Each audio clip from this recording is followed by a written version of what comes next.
is going to be about introducing toy play to your dog, creating rules for the game, and then starting a way to introduce toy play as a form of reward in your training. So the first tip of advice is to find a toy that your dog really likes. So we have two here. This one's a jellyfish. This one's a bison hide. Obviously Rip is choosing the bison hide one right now. This is what he likes to play with. Out. Good boy. To start, we want the tug to be running away. So a lot of people are really wanting to get their dogs to play tug, and they end up pushing the tug into their mouth. That might turn your dog off. The rule of thumb is that prey never jumps into their mouth, it's always running away. So we want to simulate what prey would look like running away from your dog. So I'm going to start here. Oh, get it. Good boy. As your dog is tugging, you want long motions, not jerky back and forth. Good boy. You also want to keep it in line with their spine. So you might see that I really like using these super long tugs, and this is helpful for spinal alignment. If the tug is too short, you end up jamming their neck up. Also, if the tug is too short, you might have a dog who's a little too timid to play because they might be afraid of biting your hands. Good boy. The long tug is also good if you have an enthusiastic dog like Rip, because I have a clear area for my hands where I don't have to worry about my dog accidentally biting me. Good boy. Good boy. If you want to increase tug, touching their body, you can see he's clamping down and getting a little more into it. If you have a dog who's still a little unsure, you might just want to pretend that they're winning. Go, oh my gosh, you're so strong. Oh, you can let the tug slide through your hands like they're winning. Good boy.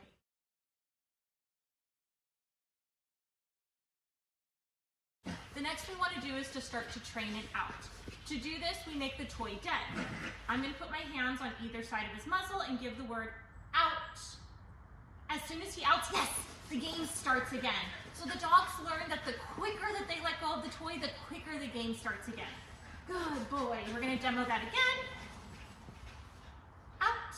Yes, good puppy. You might notice that it might take your dog 10, 15, 20, 30 seconds to do a nice clean out. This is a known behavior for Rip, so he does it very quickly. Be patient. If you have a very enthusiastic dog who continues to tug and you're having a hard time making the toy dead, I recommend putting it between your legs. Good boy. So that you can secure it and make sure it stops moving.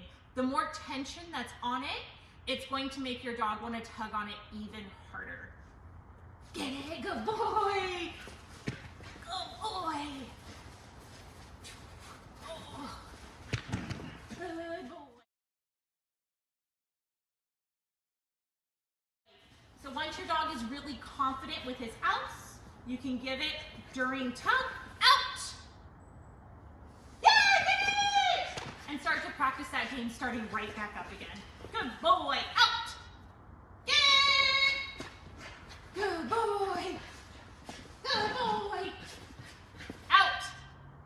Get it! Good boy.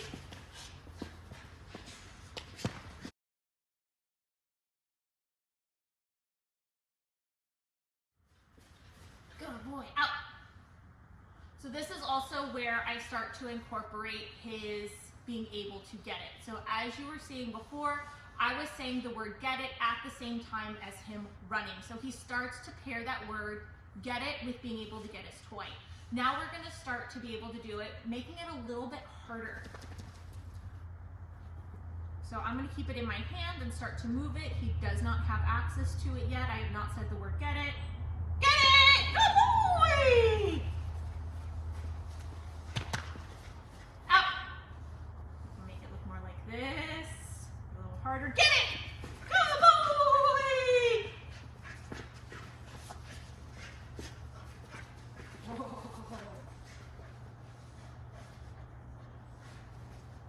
And this is amazing impulse control.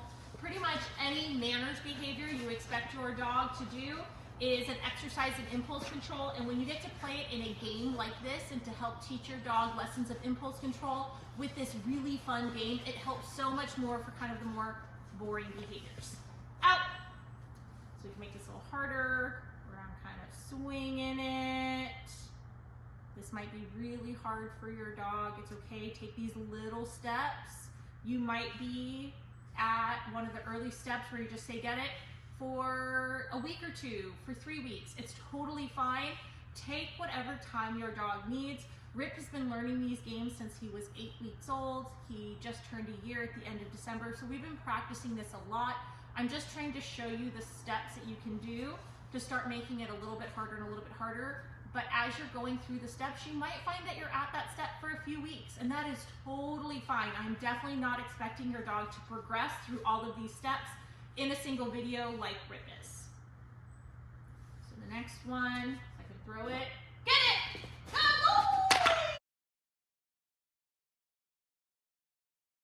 The next step in this game is teaching the dog to bring the tug back to hand.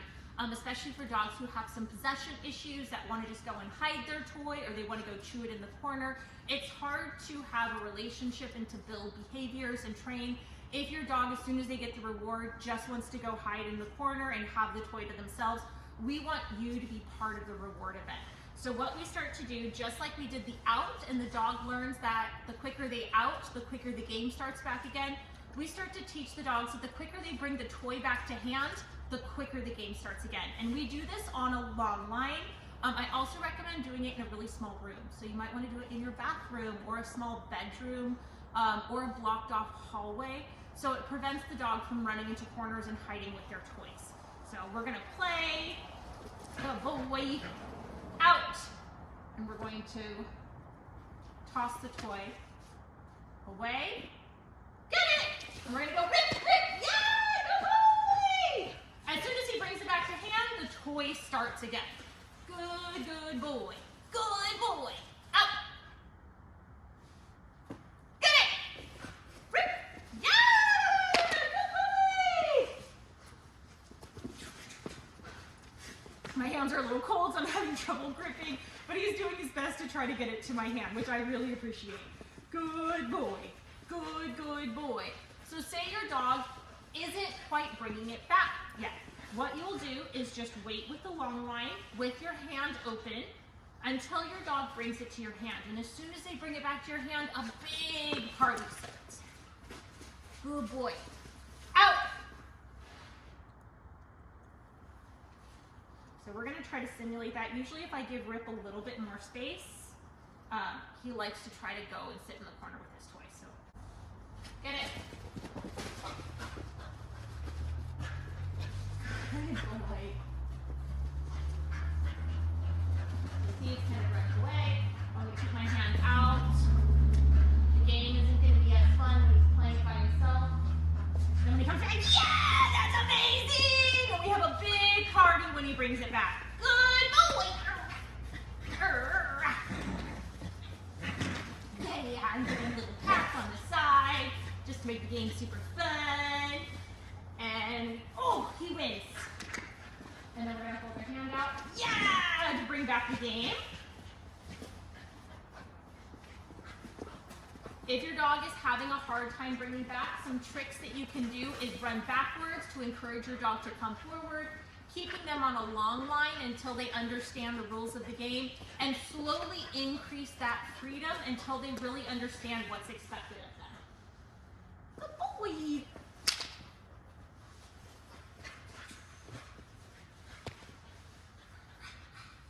Good boy.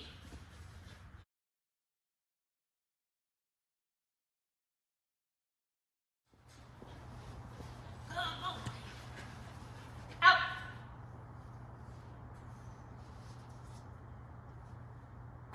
Now I can start asking for behaviors.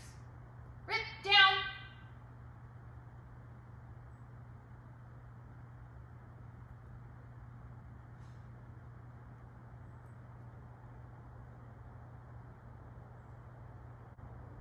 Down. Good. Get it! Yeah! Good puppy. That was hard. Yeah, you had to work so hard for that. Let's try that one again.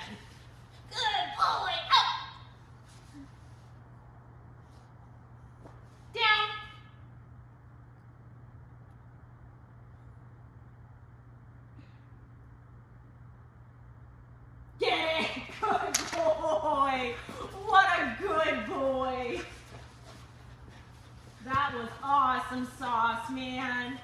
That was real awesome. Ready? Down.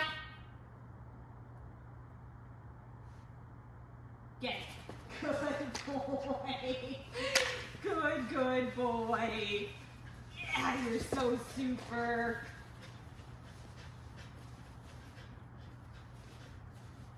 Good boy.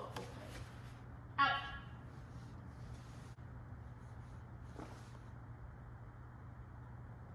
Down. Get it! Super. Now, building on those behaviors, this is what I would consider kind of the hardest and top. Is your dog having to run past the toy to complete the behavior that you're asking him and then being released back to the toy? So we're going to do this by me. Here. Ready? Tunnel, tunnel, tunnel, tunnel. Yay! Good boy! Super! This can be a recall past a toy. This can be lots of other trick behaviors that your dog's having to do a trick with the toy laying out there and they have to maybe spin or dance or sit pretty before they are allowed that toy. I also like making this into a this or that game, so your dog's having to really listen to the commands. Get it! Good boy! Super! Yeah, thank you. Oh, what a good man. Out. Tunnel, tunnel. Ooh! You naughty thing. Out. So since he went and self-rewarded, we do not get a tug game for that one. So we're going to try that again. Tunnel, tunnel. Yeah, get it. Good boy. Good choices. Good choices. That was super. Let's try again.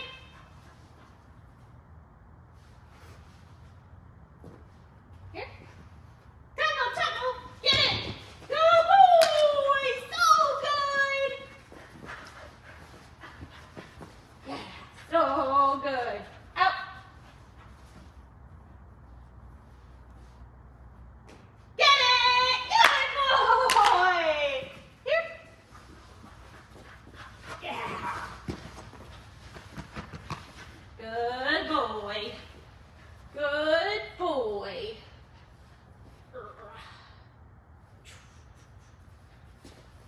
Good boy. Good man.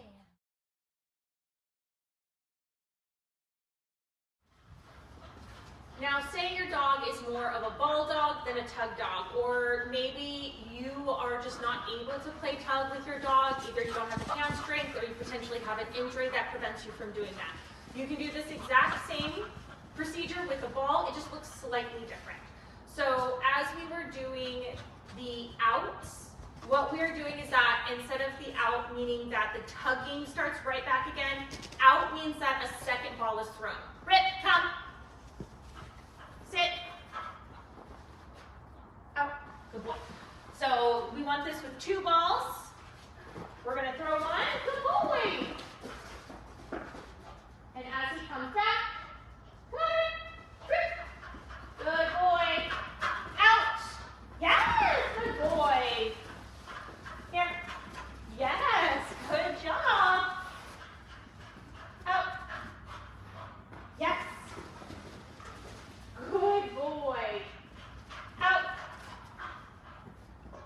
Yes. Out. Good boy. Out. Yes. Good boy. So you can do everything else that we did with the tug the exact same way, except for the fact that as the out meant that the game for tug started back up again, this one out means that the ball gets to go. Now, what do you do at the very end of the game? So this is for either tug or ball. I like to keep a small amount of treats in my pocket if we are doing that. Rip, come. Rip. Good boy, come. I know your ball is see it. So, I got a little hyper-focused on the second ball. Good boy. So get it out. I make sure that I have both balls in my hand or that singular tug. Good boy. I will give an all done, followed by some food rewards, and then the balls now become mine. So I give that all done marker word, preceded by some food, so I'm able to trade the value of the balls for some food. Even though the balls are still super high value, he still will give up the balls for the food, which is great. We do a nice little trade, and then the game is all done.